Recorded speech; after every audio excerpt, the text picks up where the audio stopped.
What's going on, everybody? This is J4Y. Joining me is Mott, and this is the DotaTalk SEA Region Open. How you doing, man? I'm fantastic. I mean, we got a game in here. We got some loaders. It's a good sign. Everything's gonna go smoothly. They have succeeded against the connection boss. We have gone into the game. Bans are coming out left, right, and center. We're rapid fire banning right now. Yeah, this is fantastic, actually. So I guess I'll start off already with the bans. We got Nature's Prophet, Lycan, and we're waiting on the third here. This is from Team Ordinary on the Radiant, and then on Team Dire we're gonna have Are You Ready, banning out Templar, Assassin, Invoker, and Naga Siren. So pretty typical so far. Pretty standard. I mean, the one thing that you don't see banned just yet is Darkseer. But that being said, I mean, like 90% of the games I've casted or seen, like competitively in the past few days, a Darkseer has not been banned, and most teams pick him first. And they generally, he's not that big of a swing hero anymore. I mean, he used to be, but now it's just sort of kind of in the middle, I'd say. Chaos Knight's the last ban out from that team. Yeah, he used to be, like you said, first ban, I think, all the time, or very often, especially in the European scene. But maybe not in this region either. I mean, maybe they just don't really mind as much about his pushing and defending potential, because that's what he's all about with the Ion Shell and his wall. I mean, it's just it's kind of insane how much of a threat he can be in like turtling situations, or you know, you don't want to go through that wall obviously, or you'll get wrecked. But either way, he's here, and wow, these are fast. Rubik, Leshrac, and then now Earthshaker and Queen of Pain. Yeah, these are really fast. And I'd say Rubik really has taken over as the hero that's kind of banned most often. He's a tier 1 ban now. If you saw the ESFI World, they had a tier list again and for this month, and Rubik was in the top, and for good reason. He's very strong. He's got a very strong CC, and Fade Bolt's a very strong nuke, on top of the fact that he can steal a spell, like any spell in the game. That's pretty nice to have, and the Null Field is pretty nice as well. Leshrac, the pickup for Ordinary as well, but Darkseer, Earthshaker, Queen of Pain, interesting combo there, and then Morphling's the last pickup. So you see that you've got the hard carrier already for Ordinary here. And that being said, it looks like, you know, that's a pretty strong lineup currently. Yeah, both teams are. By the way, do you hear their voices when they get picked anymore? I don't hear noises when they get picked anymore. If you mute co-broadcasters, then that gets muted? Everything gets muted, I'm pretty sure. What? Yeah. I don't know, they haven't fixed it. They need to fix that. But I definitely had to mute co-broadcaster, as that would have been pretty annoying for most people. So, I don't even have my open mic up right now. I mean, I could, but I should probably do that. Yeah, that's a good suggestion, actually. I'm going to turn mine on, too, just for all the people that want to tune in the client. Yeah, so obviously these picks, nothing really out of the ordinary yet. The Darkseer, Shaker, Queen of Pain, obviously big AoE team fight potential already, as you can see. I mean, you know, leaving a possibility of a hard carry for either team, since Rubik, Leshrac, and Morphling were the picks for them. So, actually, you know what? The Morphling, I guess there is a hard carry in this game already, and a very, very strong with that, especially if he goes that shotgun build that we normally see. Yeah, and he's sort of lost favor recently with all the other carries that are available, like Noggin, like Lanaya, but those two are banned out, and probably Morphling's your best pickup there. And that being said, the Lone Druid's banned out, which is really strong. We've seen a lot of teams use that Lone Druid, and anytime we really see a Lone Druid, it's pretty much just like the team that has the Lone Druid generally does pretty well. I mean, and how can you not with that bear? That bear is so strong, he's so tanky, and if you can get a Radiance on him quick, then it's just very destructive. But the Sand King will be the ban out from AWAR, and one last ban here. Sand King, a very good one. I mean, for a couple reasons. First of all, it's a really good combo with Leshrac to land his Split Earth.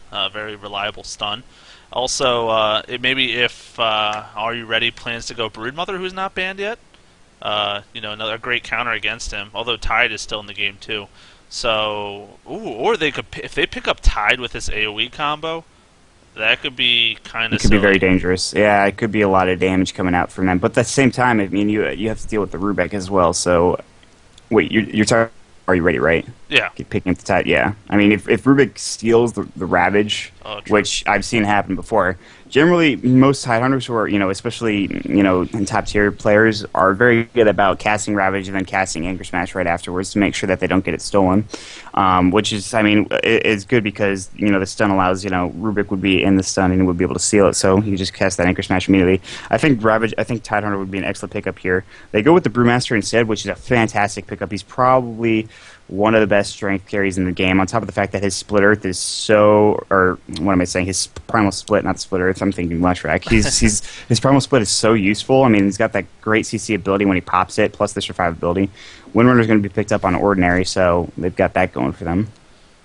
Yeah, so I don't know, kind of going somewhat old school Dota here. We're seeing a lot of heroes that just teams favored throughout all of time of Dota. I mean, like the Windrunner, who kind of fell out of favor, I would say, recently compared to other supports, or just long laners or anyone really. But obviously, still a super strong pick. The Shackle Shot, of course, could be really good. The Power Shot to clear out any kind of wave or for both offensive and defensive measures. Either way, so I think a strong pickup for their side lane, and now they're just really going to need maybe another support or roamer or possibly jungler on ordinary. But meanwhile, on Are You Ready? I mean, they've got obviously Queen of Pain mid, the Darkseer probably going to take that long lane, and then your Brewmaster get the short lane farm with Earthshaker, roam support, and they both kind of need the same slot here, support or jungler. They both could benefit right now here from either a hard or a jungler. I think if Ordinary decides to pick up a Chen here, they could go for an aggressive tri-lane pretty well. You get, something like a Leshrac Morphling Chen and an aggressive tri-lane might work extraordinarily well. Or, a different combination of that, because then you have Windrunner and Rubik in a solo off lane, which is, having those two heroes get solo farm is pretty nice to have. Have Rubik mid, have Windrunner in a solo lane. I think that would work extraordinarily well. But at the same time, you also need to think about what AUR is going to do, and they do need to pick up that hard support as well. They're going to pick up Lina, though. So, very interesting. Now, yeah, the thing about that, obviously, if you're with an Earthshaker in your lane, the Fissure is a pretty reliable stun. So you probably can get your Light Strike Array off relatively easily, but not guaranteed. Also, the Brewmaster slow is a pretty decent slow at the later ranks, going all up to 55% slow, so it makes it pretty easy to hit throughout. That's the only thing you really have to worry about as a Lina pick, as a support, is getting those Light Strike Arrays to land, because obviously if you don't, she's not going to be very effective. Yeah, I mean, that's a lot of her damage. It's like, it does 90 damage at the first level all the way up to 280 damage, which is a bit of damage when you think about it. On top of that, Dragon Slave is nice, but really, I mean, then if you're just only using Dragon Slave as Lina and not really using your Light Strike Array effectively, then it's just kind of a waste of support. It's essentially a one-button hero with, your Laguna Blade after a certain point of time, which is nice to have, but at the same time, I feel like there's better supports at that position than Lina, and we never really see her. In fact, this is probably my first competitive game seeing her in it, so that's going to be very interesting. Really? You haven't I seen her swear. before? No, I mean, like, Huh. I don't know, maybe once, but I'm pretty sure I have not seen her in. I admit she's not popular. No. She's fallen out of favor, and she's usually, if she is picked up, she's with like a Sven or a Sand King or something that's like amazingly Chaos Knight, like really reliable stun. Mm-hmm. Kind of like Leshrac in that way with her stun. Right. However, Leshrac obviously I feel like brings a whole different element to the game. That's why he's picked so much. The pushing potential from Diabolic Edict, the AOE in the team fights is just insanity. Like, whereas Lina's like, we need to kill one person. We need to focus on this person happens. immediately. All right, we need to kill this Morphling right now. Laguna Blade, and it's just like dead. But yeah, that's a really good point. And they will pick up the Tidehunter on the side of Ordinary, so we're going to get right in here now. And that's an interesting pick. So instead of going on the side of AUR, Tidehunter gets picked up in Ordinary. And I like that because that could also work in a tri-lane exceptionally well. I mean, he doesn't need the farm. He just needs the levels. He really only needs the levels. But we'll see if they decide to go that. Wow, so yeah, I'm surprised he made it all the way to last pick there. I mean, you see him used quite a bit, at least in the games we're used to casting over in, like I said, the Europe or North American region. But apparently, going all the way to the 5th, and now they've got a really strong team fight themselves. I think that's a really great way to finish up their lineup. I'm almost, like I said, kind of surprised that they picked Lina over here like Tidehunter, but I guess they didn't want that much melee as support because they would have been Earthshaker Tidehunter supporting this Brewmaster. Yeah. This is going to be an interesting game, I've got to say. I'm pretty excited how this is going to work out. It looks like they're going to send Morphling mid, contrary to what I thought was going to happen. And Rubik's going to head mid with him. Anyways, introductions. True. You want to start off either team? I'll let you choose. I'll do AUR, I guess. Down here in the jungle, in the Radiant jungle, we see Scarjo's ass, nice, on the Brewmaster. Who took the cookie? Who took the cookie on Lina? We'll see Saber JW on the Queen of Pain. Ivern Z on the Earthshaker, and am I missing somebody? Yes, I am missing somebody. I'm missing Kid on the Darkseer. Excellent. Then meanwhile on Ordinary, we've got Ola on Rubik. We've got Freaks on the Windrunner. We have Yeepy on Morphling. Maybe it's like Yippee! Yippee. But there's no exclamation point, so I didn't want to, make it too exclaimed here. Ouroboros on the Tide Hunter, and then we've got Tino Michi on Leshrac. I might have butchered. I didn't mean to. I apologize if so. But yeah, so it's going to be Morphling mid with Tide Hunter, going to go against that Queen of Pain, so they should have a pretty easy time of it. They're going to duo lane Rubik Windrunner bottom, and then solo Leshrac top, and that's going to be against the Darkseer. So obviously Darkseer and Leshrac both going to pretty much get free farm up there, not really dish out too much damage to each other, I wouldn't think. But this 3 versus 2 bottom should definitely favor Are You Ready? Oh, absolutely. I mean, they're going to come into the jungle here, and they're going to see this right immediately. Oh, Earthshaker. Does good telekinesis first. Oh, he's going to land the fish. Oh, no, it's on the wrong side. Oh, that's unfortunate. If that landed on the right side, that was definitely a dead Rubik. So, good reaction, I guess, with the telekinesis to let her survive that much more. Yeah, that was close. He said, I mean, he blocked him right off, so they couldn't get in to get the kill there. And Rubik's just going to head out of there now. Yeah, but this no, they're not going to be able to approach even with 2. Like, I don't know how they could have done these lanes a little bit better, but they're going to have a lot of trouble in this lane. I really feel like that's the case, and if they get stunned on the right side next time, with a Light Strike Array and a Thunderclap, there's really no chance for them. They don't have a leap mechanic to get over that fissure wall. They're just going to be in trouble. Yeah, exactly. I mean, it's just going to be difficult. I'm surprised that they didn't go for the tri-lane here. I think that if they went tri-lane versus tri-lane, it might have been more effective, but instead, they have this going for them, and I don't think this is going to be difficult for them. I expect to see an early death on this bottom lane here. Yeah, but possibly, although they are playing very defensive. So, yeah.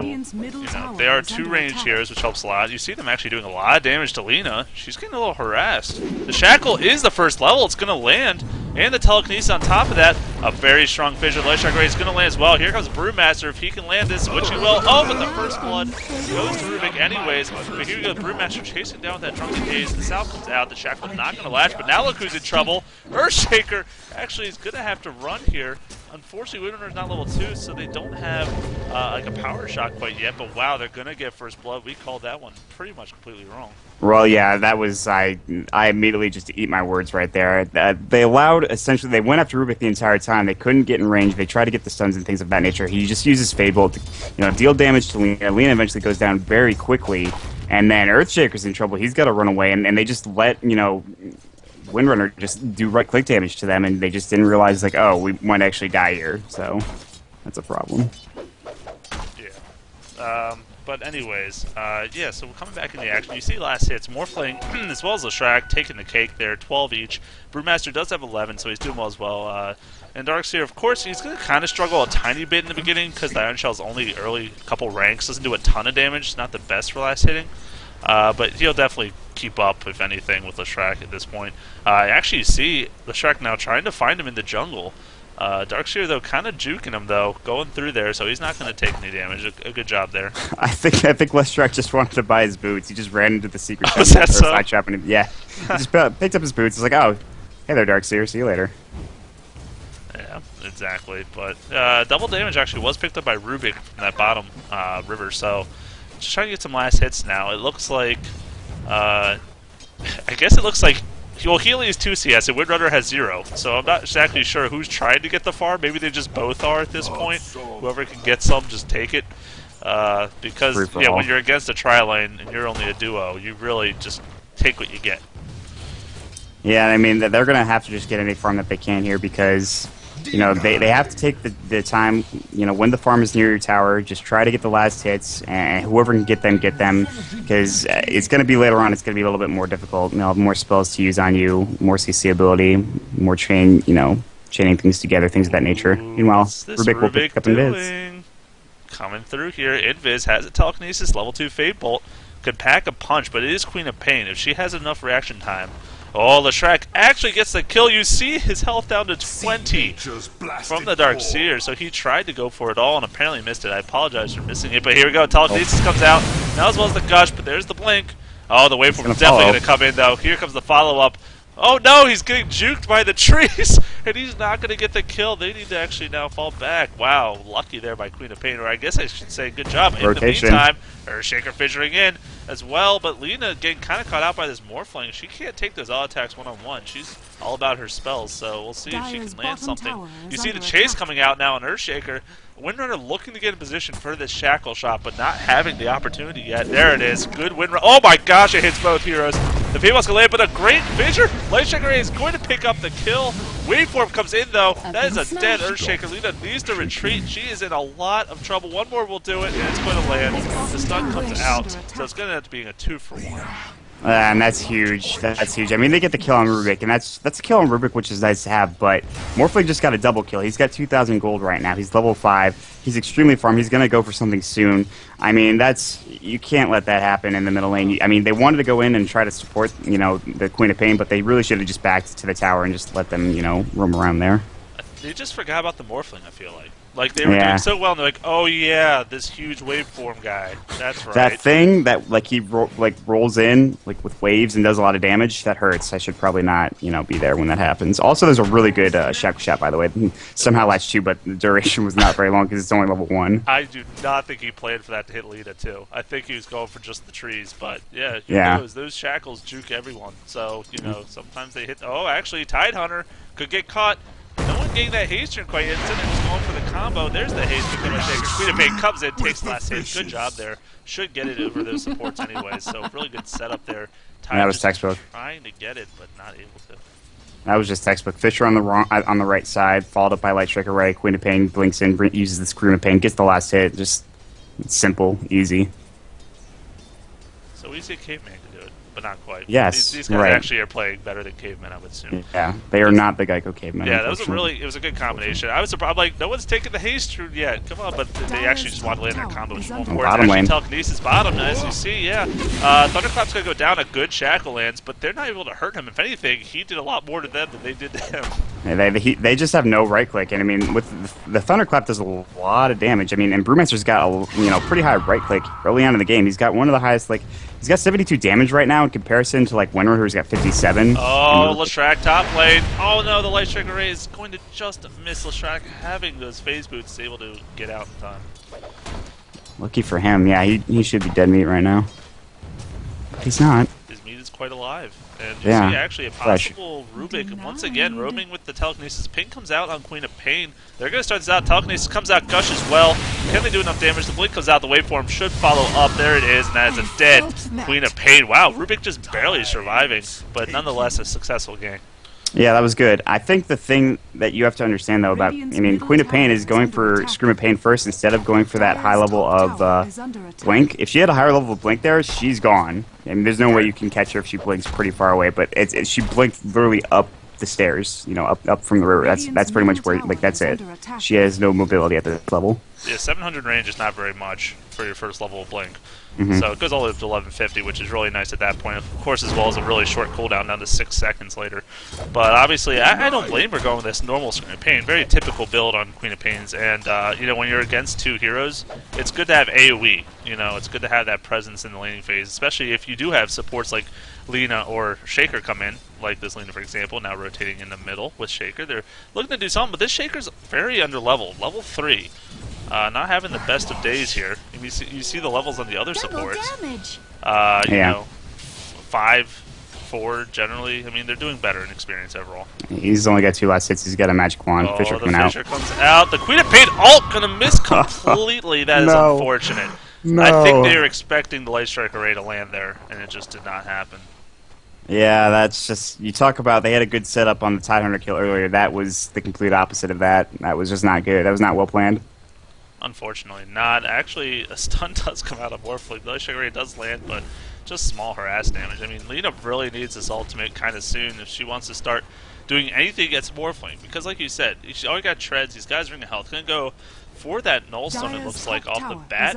You'd think with the Ring of Health here. And then against these heroes, that's actually a really effective pickup. I like it a lot.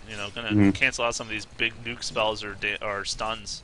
So very effective. Telekinesis, the means on top, comes out. A good stun here. He uses the surge. Will he get out in time is a question. The ultimate comes out. No, it's going to be his death. But Leshrac now kind of getting caught out. The stun not going to land quite yet. Oh my gosh, is Lina going to die? The stun misses. One more. No, he's going to survive. Telekinesis now comes out.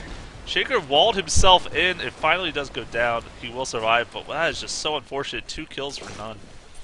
You look at the levels, though. I mean, you've got the Leshrac at level 9. He's got a lot of damage from that Edict, and you saw the Pulse Nova pulsing so much damage. Also, coming mid is Windrunner here. Oh, she sure is, but she does a power shot. The Queen of Pages blinks back, says, you know what? That's fine. We're not I don't have time for this. Also, Brewmaster does pick up his Blink Dagger down here in the bottom lane. He's been free farming, essentially, for the last, like, however long it's been. Yeah, you 10 see minutes. that 47 CS, but you look at Morphling, 45, Leshrac 42. I mean, I kind of called top lane just free farming just because it was Tarkseer versus Leshrac. I mean, it wasn't going to be. It shouldn't have been too much action, but still, they're just. Excuse me. This ordinary team just doing a fantastic job farming their lanes. Morphling actually leading it without free farm. Like he's had to face his Queen of Pain at least a little bit, so pretty impressive. Well, that's the power of Morphling. You've got the waveform in if he wants to use that, CS to get the CS, but he's also got a lot of right-click damage. He's got 42 agility. It's 84 plus 10 damage at this point because of his agility treads. He does finish up that purse. I mean, that's what the plus 10's from, but he does finish up that perseverance. So Darkseer in so much trouble. Gets picked off again. These telekinesis have been just terrific to set these ganks. I mean, if you coordinate with your team where you're going to land that afterwards, you know, Split Earth could easily land, and then, of course, how much damage he's doing with his Diabolic Edict and other spells is just tremendous at this point. So, Surge or not, you know, you're not going to be able to escape that. Yeah, and that's just the power of Rupik. His just CC ability is so strong. He's got a lot of damage from that Fable as well, and the spell seal is just, you know, icing on the cake. And middle now, looks like they want to go in here. They sure do. Morphling going to get spotted out. Here we go. The stun afterwards. Leshrac already does land, but they don't have enough damage. Queen of Pain coming in, but just not doing enough. You see, she has her ult up, but no mana. Brewmaster even comes in and not able to land anything. So they're all really low. They need a pair of arcade boots ASAP in this lineup. But they're going to look to push either way. So, yeah, I'm not exactly sure if they plan on trying to push this completely. It looks like it. Are they going to support is the question. Actually, the Leshrac does get the top tower with Rubik top. So is it going to be a trade, or is this going to actually a TP coming in? I don't think they're going to have it. They don't have the right-click damage at this point. But they're going there is a fortification. Anyway. Oh, they use the fortification. This is now would be their time to start initiating, I would think. Coming in now, Tidehunter comes in. Ravage hits 3 heroes. The Shackle gonna latch at least Darkseer way. You see 2 kills already going down. Brewmaster on the run. He gets stolen. Something gets stolen. It doesn't matter though. At the end of the day, a 3 for nothing and no tower. Just really ordinary's favor. Yeah, they just came right in there. They had plenty of CC. They just, all right, here's what we're going to do. They threw up the Shackle shot, Telekinesis flew, there was a Split Earth coming in, and after that, I mean, after those 3 spells had gone, pretty much everybody was dead, so really good setup there. Yeah, I mean, you've said it time and time again, but the power of Morphling, I mean, just doing a lot of damage. And this is Leshrac, too. Leshrac has done a great job landing all these spells. And I mean, if you can hit that Split Earth and then turn on your Diabolic Edict, someone's in a lot of trouble, especially this early in the game. And when you have underleveled supports, I mean, like I said, 4 and 5 on this Earthshaker and Lina, respectively. So they're just not getting even close. You saw the Ravage being a huge part of why they won that team fight, because the support was level 6. Yeah, I mean, if you look at the graphs here, it's 5K for both gold and experience in favor of the Dire, and that's just, they're looking very strong right now. It's 2 to 11. I mean, when you only have 2 kills at the 13-minute mark and your opposing team is 11, it's looking rough. I mean, if it's 2-2 at the 13-minute mark, then it's probably fine, but the way that they've been farming, the damage that they've been dealing, the setups that they've had, is just very strong. Yeah, definitely true. I mean, I was going back to Arcane Boots, like how they really need a pair. I would have expected Brewmaster to go for an early pair of them, honestly. I mean, Blink Dagger obviously a very amazing question. I guess he did have free farm, so he's like, well, if I'm going to have this farm, I'm just going to go straight for it because I know I can. But you saw them all low on mana on the Radiant side, and they weren't able to cast off all their spells. And of course, I mean, it didn't help they got caught off guard with the Ravage, but still, I mean, if you have that bit more mana, you obviously have more to work with too. So I think they really need to focus on these team fight items, such as Arcane Boots, such as Mech. Oh yeah, they really need that. That's the one way they'd be able to turn this around if they can get an early Mech or, you know, at least a pair of Arcane Boots, like you're saying. Usually you see it up on the Earthshaker, but since he was in that tri-lane, he wasn't able to get the farm because Brewmaster was taking all of it. And if you're going to get all the farm in the tri-lane, you should just at least get a pair of Arcane Boots like you're talking about. Like you said, Blink Dagger's nice, but You don't need it that early. Meanwhile, Oh no, I feel so bad for this guy. He's getting completely caught off by this Rubik. The telekinesis, the shackle. I mean, that was a gank though. That was a 4-man gank. yeah, that and was now that the was ping rough. comes out. Dyer's bottom Brewmaster tower needs is to under back. He attack. has the blink dagger up. He needs to use it. Okay, good job. Split Earth not going to land there, so he does get out. But look how he's out of mana. He's got nothing, and maybe he's going for Arcane Boots. I have to hope his next item, but he can use basically one blink, one thunderclap, and one ult per fight. Yeah, that's he really needs that mana Is your regen. Light Striker Ray actually top in the meantime? But they can't do any damage to this Morphling. He is just tanky. Like, he's just gonna run out. He doesn't even wait for him. He's like, it's not even worth my mana. I'm just gonna, Look at his strength just though. walk out. He's strength morphed into 45 strength now. He's like whatever. See you guys later. You can't do damage to me. It's nothing. Yeah, I mean, at this point, that makes a lot of sense. Actually, if I'm going to get pushed fairly easily, may I add, the Diabolic Lead, of course, doing a lot of work, and that is a dead tower. But yeah, I mean, when you're just trying to last hit, you don't really need all that agility because, especially if you're uncontested, you can just work on last hitting just easily. And, oh, actually, a counter ward comes out. Darkseer's surging away. Very wise. A still comes out. He's going to surge himself to try to telekinesis, but not going to. A good attempt there, but that's a good spell to have on hand there, that surge. Yeah, and that's going to be great to set up team fights and ganks and things of that nature. That surge is just so nice. Even though it's only in 2 levels into it, it's still nice to have, especially if you're a Rubik with that CC ability. So yeah, no, he's definitely got. Like I said, he's been doing a great job setting up so many kills with this telekinesis. I mean, they usually have a follow-up stun or slow right afterwards, and it's just too much for these teams to handle. Actually, possibly some action going to happen down here on the edge of this woods. There's a ping coming out from the Morphling. He knows they're there, and he has enough for his ultimate orb, by the way, but we'll see if he goes down this fight or not and waste that money. A Fissure comes out now. Actually, a beautiful Fissure. The Lita ult everything on this Leshrac. He is going to fall before anything else happens. Oh, no, but Lita is on the wrong side. She needs to fall back. They need to take that kill and run, and they're going to do just that. A really great Fissure to start that. yeah, they needed that kill. They really needed that kill. They used the Laguna Blade. They just needed to get some sort of farm from that, some semblance of at least just a little bit of gold, a little bit of experience, and if they can keep getting, ganks like that, if they can keep catching people out, they'll be in a good position to come back from this. But they're going to head mid now, it looks like. And Arcane Boots are bought on Brewmaster. So, thank God. Yeah, they got some mana going for their team now, which is really nice. Actually, the Steel comes out, Shaker. Oh, but it's just the Enchant Totem. He was hoping that Fissure came out. That's like what you don't want to get if you're getting Fissure. If you're getting their Shaker, you're like, oh, maybe I'll get Fissure, like Echo Slam. No, it's just a totem. Oh, okay. Well, Earthshaker pretty much just hit 6, so he hasn't even did had he? a chance to use that Echo Yeah, Slam yet. that's true. But at least he has that now. Like, looking back at the levels here, Lita and Shaker, you saw Lita popping that ult. Very important part of why Leshrac went down that fight, too. So it's good that their supports finally have their ultimates to use in these fights. It was important that they come quickly, too. Meanwhile, Actually, middle. action mid. Yeah, the Fissure comes out. Professor gonna ult on top of them. Gonna stop the Rubik. He is most certainly deadly. They're taking the kill. You see a great Split Earth, though. Gonna hit at least a couple of heroes. The chase comes from Brewmaster. Going to throw him up in a Cyclone. Morphling down the peep of it all. The Shuriken trying to look for a place to Echo Slam, but there isn't a good one. He's just going to die with the Ravage before anything can happen. The Professor needs to fall back, but he is not going to. That is another death for their team. Now the chase is on, but Darkseer's going to fall back on 3-4. That was a 5v4 team fight. Queen of Pain was nowhere near that engagement whatsoever, and they should have just backed off after they got the kill on the Rubik, but instead they tried to go for the fight. Waveform came in from the Morphling, and that was that, followed up by the Ravage. And like you said, Earthshaker looking for an Echo Slam, and it just wasn't available, and he ended up going down as well. And it looks like they're going to fortify this tower, but it's probably going to go down. Everybody's alive except for the Brewmaster, though, so... Yeah, I mean, this is just exactly what you want to deal with, honestly. This is them taking full advantage. And you see, like I said, the mech up on Windrunner. These items are crucial, I think, if you want to try a pushing or team fight. Even team fight, not necessarily pushing, but obviously keeping all your people topped off, also armored up. I mean, it's just a fantastic item. And I look on this Radiant lineup, I wouldn't want to build a mech on, like, any of these heroes. Like, yeah, not typically. They might have to go... Like, you normally you'll see a pipe on the Darkseer. That's his general tankiness item.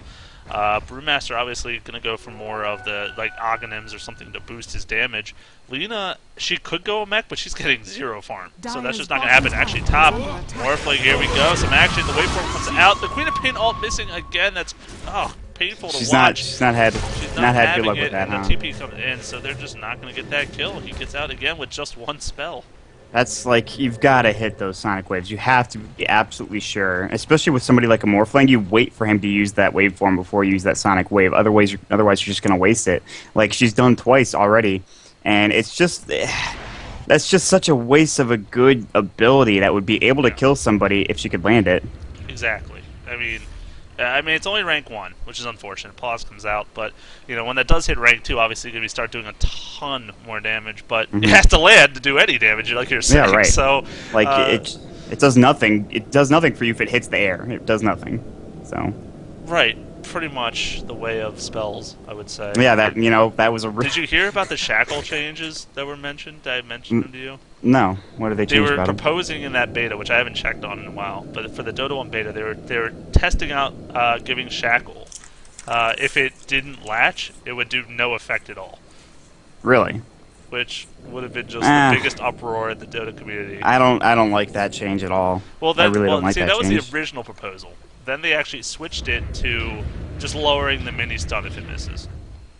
But it's already low enough. It's not like it's a super long stun. It's like it's 0.75. That's actually not terrible for just missing a spell. And when it latches, obviously an amazing spell. Getting maybe a they're lot thinking of about doing stun. half second. They were thinking about 0.2 or 0.1. Dyer's middle tower. Just using it pretty much if you miss, just literally it's just a mini stun. Like it's just interrupt at that point. I don't know. Interrupt channels and stuff. I mean, like I said, just proposed. I would just wanted to throw it out there since you were on the things about missing. But yeah, so I don't know. Those are all interesting, crazy changes, and they probably have all been changed a million times since I've read them. I really don't think they need to change much about this game, honestly. I think balance is not an issue, really, except for liking who I hate, but that's another story. That's just a personal vendetta. I don't think you need to bring. It's that like into this. every AP game I pick, it's like, oh, there's another Lycan. All right, great. I think he's in a strong. I think he's in an okay place. Obviously, he does get banned pretty much every game, meaning he's stronger. But it doesn't mean he's OP. It just means it's what people just don't want to have to go against it. But isn't that I've like seen the- him lose in pro games a couple times. Meanwhile, down bottom lane here, it looks like Darkseer might get caught out. What's new, right? Yeah, what's new indeed. They love roaming as boring ganking this poor sap, but he's gonna get out just fine. He has 1,500 gold now, still having just in that soul ring and boots and the magic wand. He's not got a lot of items. Hopefully, he's gonna go towards something here. I'd expect to see any kind of item towards a pipe, possibly. A pipe would be pretty decent against all this magic damage from Leshrac as well as Morphling. But speaking of magic damage, E-Blade finished on Morphling, so the shotgun is prepared. Oh boy, there looks like there might be an engagement here at this bottom tower. Drunken Haze, the stun. Brewmaster, why are you so hurt already? Oh, he's gonna fall back. Yeah, he's gonna heal up at the fountain. Top in the meantime, shotgun. Queen of Pain, activate the haste. Gonna survive. Actually wants to turn this around. She is level 11, but she hasn't leveled up her ulti level 2 yet. I was expecting it to happen. She's just gonna TP to base, come back with the support bottom. You see the push continuing. They only have these two heroes. The TP comes in. That's a ballsy TP. The split earth plus Diabolic Edict. A good vacuum that lets survive just long enough to ulti. The Ravage comes out now, and actually Shaker gonna go down. You see Lena all going on Tide, a pretty big waste there. The Shrek will fall though. There's a good Queen of Pain ult. Gonna land now. Tidehunter is going to be very injured for this. You see Queen of Pain following up. One more auto attack will do the trick, and yes, she's gonna get it. 2 for 1 right now for Are You Ready? Great shackle though, and she's gonna try to fall back, but she has no mana for this win run. So she's gonna just keep going. Is her team gonna be able to support her in time? A good couple of auto attacks. I don't think they're gonna have enough damage though. No, they're gonna be just fine. But a 2 for 1 trade, pretty good. Yeah, that was good, but you saw how many abilities they had to use just to get 2 kills there. They don't have any damage. Meanwhile, Darkseer. Oh, Dapper Strike. Poor Darkseer. And that's the thing. You can get 2 kills. You can catch 2 of the heroes out on AUR, but they're just going to come back in with that Morphling and just make you pay for it. They had to use the Echo Slam, which, by the way, Rubik did steal.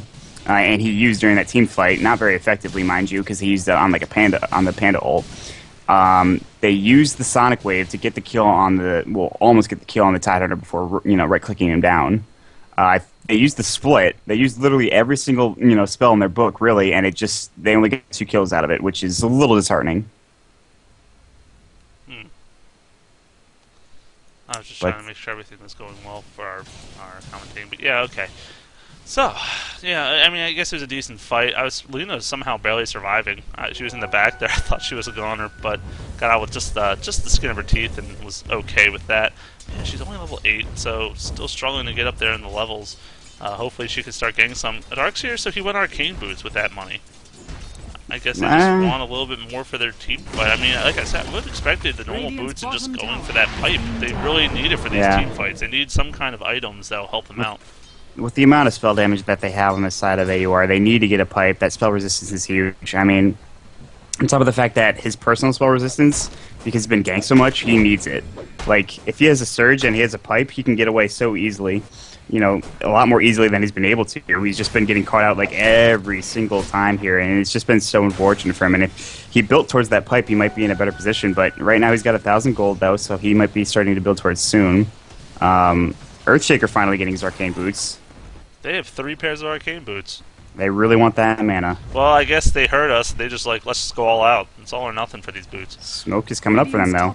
They won't have to pick something off. They're going to maybe run into this. Oh, that's an Invis Rubik, though. And actually, that's good. Their smoke is gone. Oh, no. They could be in a lot of trouble here. Vacuum comes out. The telekinesis now Darkseer. The good Queen of Paydol hitting through heroes, but a good Ravage as well. You see a lot of damage coming out. Actually, it's going back and forth. It looks like the Dyer's already lost 2. Brewmaster does wall, though. Shrek taking a lot of damage, trying to kill Queen of Pain will successfully. Now this turnaround comes out. Earthshaker trying to finish off. One more auto attack will do it. They kill each other. A Romeo and Juliet situation.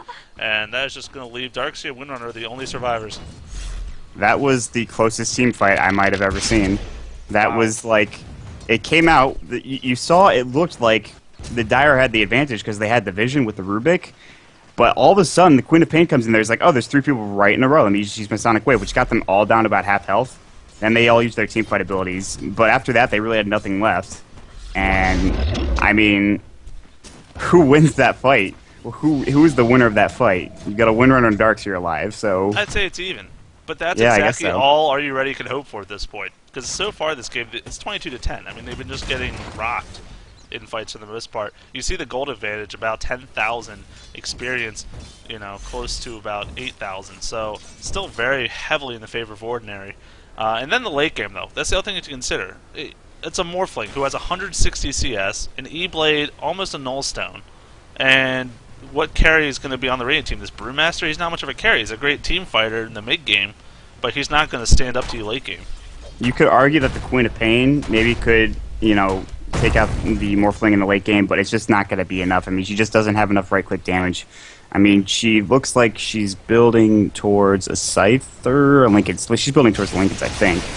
Yeah, she wants a Lincoln's against, I guess, that shotgun. Yeah, I mean, the more she can survive, the better.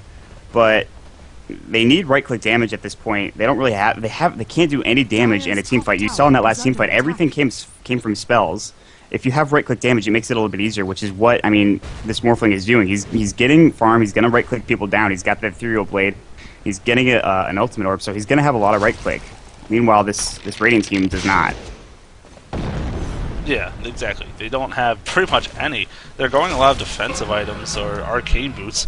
And, you know, while Arcane Boots are nice to have for your team, you only need so much. You need more of these initiation items. If Earthshaker could get his hands on a nice Blink Dagger, oh, that would start changing the tides for them immensely, I feel like.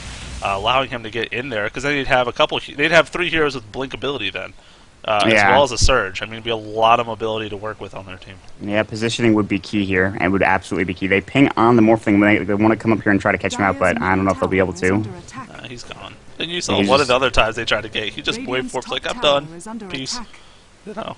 They have vision on the river, so they can see them rotating up. So I mean, he's not going to let himself die. He knows he's that hard carry. He has to stay alive. He's only got 1 death in this entire game, which came in that last team fight, by the way.